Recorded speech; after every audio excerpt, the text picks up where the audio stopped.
잃어버린 집중력을 되찾고 불안과 스트레스를 해결할 수 있는 가장 좋은 솔루션으로 운동을 소개하고 있다.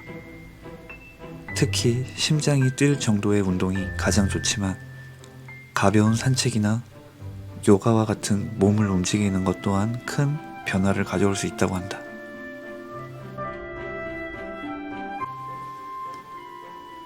인스타브레인 안데르스 한센. 안데르스 한센은 스웨덴의 저명한 정신과 전문의이자 초 베스트셀러 작가이다. 그리고 방송인이기도 하다. 스톡홀름 카톨린스카 대학을 졸업하고 현재 소피아 햄트 병원에서 재직 중이다. 그는 운동이 우리 뇌에 미치는 영향이 우리의 상상을 초월한다는 것을 밝히는 전작 뇌는 달리고 싶다가 스웨덴에서 51만 7,500부가 판매되고 세계 15개국에 수출되는 대성공을 거두면서 저명한 학자들과 어깨를 나란히 하는 명성을 얻게 되었고 전 세계의 수많은 신경정신학과와 관련 어젠다에도 큰 영향을 미쳤다. 간단한 저자 안데르스 한센의 소개였고요. 그러면 이 책 인스타브레인에 대한 내용을 들어가기 전에 이 책에 대해서 간략하게 소개하는 문장이 있어서 소개드리도록 하겠습니다.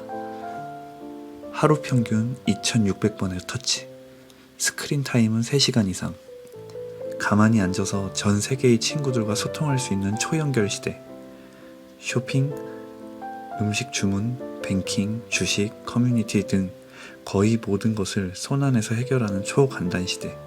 그런데 왜 우리는 이렇게 외로운 걸까? 왜 기억력과 집중력은 희귀한 자원이 되어버리고 불면증과 우울증은 보편적인 질병으로 자리 잡았을까? 운동이 뇌에 미치는 영향에 대해 어젠다를 촉발시켜 전 세계적으로 주목받는 정신과 의사 안데르스 한센. 그가 덜 자고 덜 움직이는 디지털 시대를 살아가는 우리 뇌에 어떤 일이 일어나는지 분석하고 그 대안을 제시한다. 흰 도화지에 1만 개의 점을 찍었다고 할 때 각각의 점들이 의미하는 것은 한 세대를 뜻한다. 그럴 때 현재 우리가 생활하고 있는 스마트, 디지털, 심지어 산업혁명 이후의 시대는 과연 몇 개의 점으로 표현이 될까? 최대 점 8개. 1만 개 중 겨우 8개가 지금 우리가 살아오는 시대를 뜻하고 있다. 과거 오랫동안 진화되고 수렵 활동에 오랫동안 최적화된 내가 최근 급변하는 시대 속에서 지금의 시대와는 다소 맞지 않는 부분이 있다. 예를 들어 미래의 배고픔을 위해 몸에 지방을 쌓아두게 하는 유전자. 현대 사회에서는 비만과 성인병의 원인이 된다. 감정은 뇌를 조종하며 부정적인 감정이 더욱 우선시된다. 이것은 과거 우리 조상이 부정적인 상황이 더욱 많았고 이것은 생존과 직결되는 즉각적인 반응을 요구하는 것이기 때문이다. 부정적인 감정은 스트레스와 불안으로 대표되는데 이것은 편도체로 하여금 위협을 감지하고 아드레날린을 분비시켜 투쟁과 도피의 선택을 하게 한다. 스트레스는 위협을 맞닥뜨린 상태이고 불안은 위협을 받을지도 모르는 상태이다. 아직 위협을 맞닥뜨리지 않은 상태에서 불안이란 감정을 만드는 것보다 최선의 결과를 만들기 위한 보호 조치이다. 이렇게 스트레스와 불안은 적당하면 득이 되지만 장기간 지속되면 우울증 등의 병에 걸리게 된다. 인류의 역사에서 스트레스를 받는 것은 생존을 위해 필수적인 것이었다. 하지만 스트레스를 장기간 받거나 스트레스를 준비하는 상태가 지속된다면 뇌는 부상, 위험, 감염으로부터 몸을 사리는 전략을 사용하여 우울감이라는 감정을 일으킨다. 1차적인 스트레스 상태를 지나 2차적인 감염 상태를 이겨내는 면역 체계가 우울증인 것이다. 과거 인간의 생존과 관련된 이러한 것들이 온라인 세상에서 어떠한 결과를 초래하는지 살펴보자. 새로운 것을 찾는 보상 시스템은 내 뇌의 물질적인 도파민과 관련이 있다.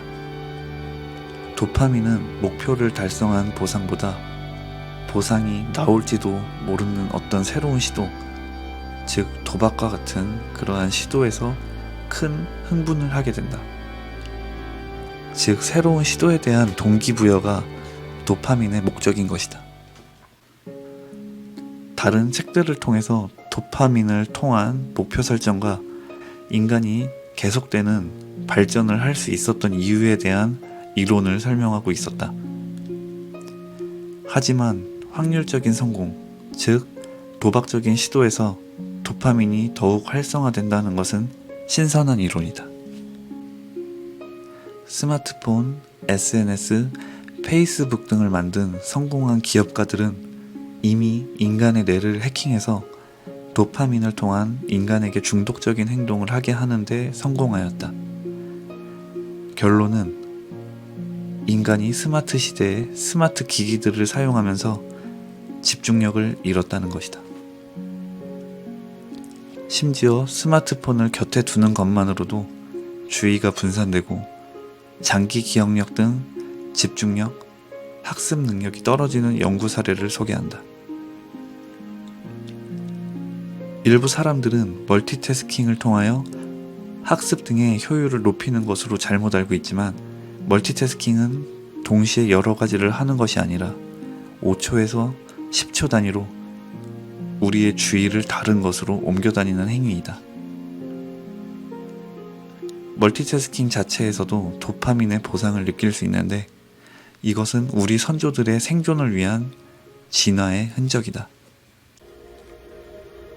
스마트폰은 10분에 한 번씩 투여하는 도파민 주사이다.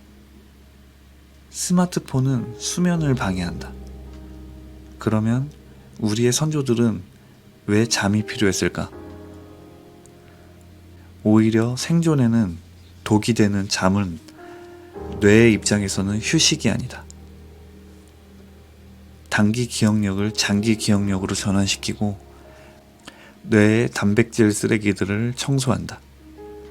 이때 스마트폰 사용은 스트레스 시스템에 영향을 주고 도파민을 생성해 뇌를 깨우고 블루라이트는 멜라토닌 생성을 억제한다.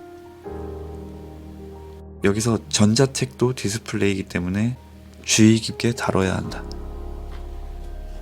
사회적인 지위가 높아지면 세라토닌이 증가되고 장기간 스트레스에 노출되었을 때와 동일하게 사회적 지위가 실추되었을 때도 우울증으로 스스로를 사회와 격리시킨다. 자신의 이야기를 하는 것을 좋아하고 다른 사람 뒷담화나 부정적인 소식에 흥미를 느낀다.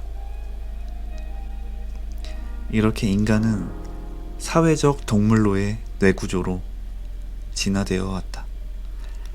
그렇기에 남들과 비교는 자연스러운 현상이다.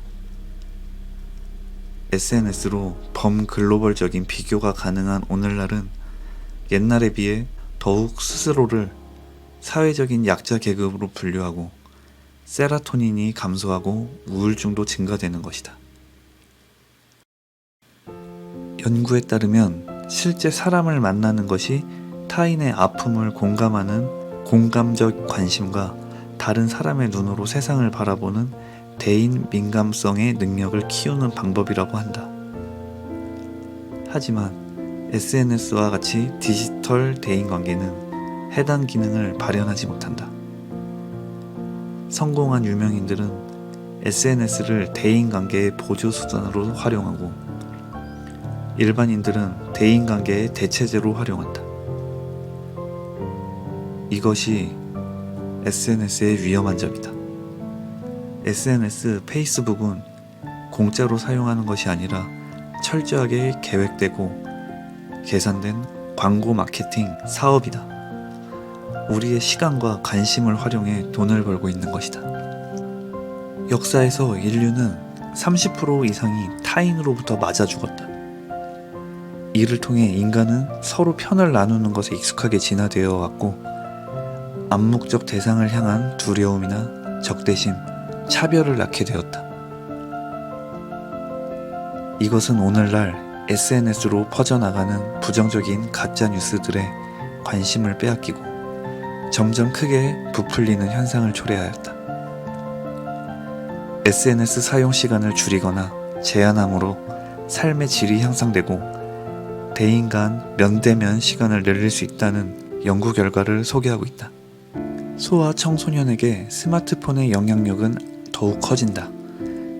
보상을 지연시키는 행위, 즉 충동 억제력이 완전히 발달하기 이전의 25세 미만, 그리고 도파민 수치의 변동폭이 큰 시기인 이때 스마트폰과 디스플레이의 사용은 성인에게 나타나는 문제들보다 더 크게 나타날 수 있다. 학교에서 스마트폰을 사용 제한할 경우 학습 능력, 기억력, 언어 발달 능력이 더 증가되는 연구를 소개하고 있다. 그리고 9시간 이상의 수면, 1시간 이상의 운동, 2시간 이하의 스마트폰 사용을 권장한다. 디지털 스크린 타임의 제한은 모든 교육적, 치료적 목적이 모든 디스플레이에 해당할까? 대답은 아니라는 것이다. 분명 도움이 되는 활용이 있다. 하지만 그 활용과 시간을 내가 스스로 제어할 수 없다는 것이 문제이다. 잃어버린 집중력을 되찾고 불안과 스트레스를 해결할 수 있는 가장 좋은 솔루션으로 운동을 소개하고 있다. 특히 심장이 뛸 정도의 운동이 가장 좋지만 가벼운 산책이나 요가와 같은 몸을 움직이는 것 또한 큰 변화를 가져올 수 있다고 한다. 그렇다면 얼마나 운동을 해야 되는 것인가?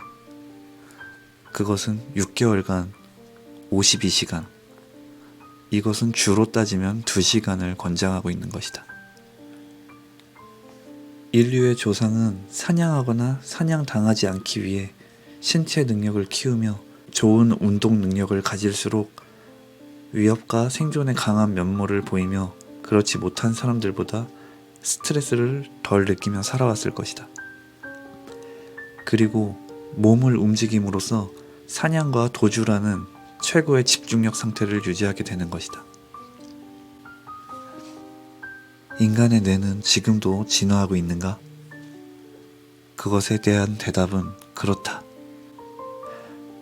하지만 진화의 속도는 더뎌졌을 수는 있다.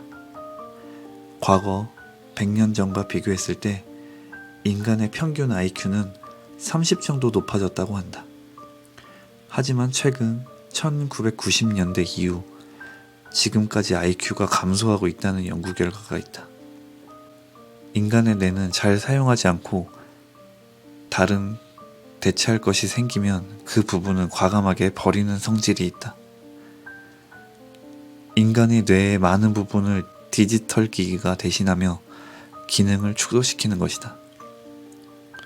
예를 들어 내비게이션을 들 수가 있다. 인간은 내비게이션이 없었을 때 지도와 길을 기억하는 기억력을 통해서 길을 기억하는 해마를 이용해서 길을 찾아다니곤 했다. 하지만 내비게이션이 생긴 이후로 인간의 길을 기억하는 해마는 퇴화되고 점점 그 부분은 사용하지 않게 되면서 더 이상 필요 없는 부분으로 버림을 받게 되었다. 인간은 생존과 하루하루의 삶을 누리기 위해 진화해왔다. 여유와 행복을 지속시키는 것이 아니라 하루가 끝나면 또 다른 하루의 안락을 위한 노력이 필요했던 것이다. 그렇다고 불행이 자연스러운 진화의 요인이기 때문에 그대로 받아들여야 하는 것인가? 우리는 우리의 뇌가 좋은 방향으로 진화되어 나갈 수 있도록 올바른 정보화 사회의 생활 습관을 정착시킬 필요가 있다. 인간의 뇌와 인간의 뇌의 진화와 관련하여 클로즈라든지 정리하는데 우리 뇌는 최적화를 원한다 등 책에서 나왔던 내용을 부연 설명하고 있는 부분들이 많아 반가운 책이었습니다. 뇌과학을 다루는 다른 책들에 비해 이해하기가 쉽고 인지하기 쉬운 강력한 메시지를 전달하고 있는 책입니다. 우리는 현대사회의 불안과 스트레스를 운동으로써 극복할 수 있으며 적절한 정보와 기기들의 사용 조절을 통하여 더 나은 유전자를 진화시켜 나갈 수 있도록 범인류적인 노력을 해야 한다는 것입니다. 우리도 이러한 메시지를 받아들여 생활 습관으로 녹여내는 현명한 지혜를 발휘해서 생활해보는 것은 어떨까 생각을 해봅니다. 지금까지 인스타브레인 책을 압축하고 요약하여 설명하여 드렸습니다. 더 좋은 영상으로 찾아오겠습니다. 감사합니다.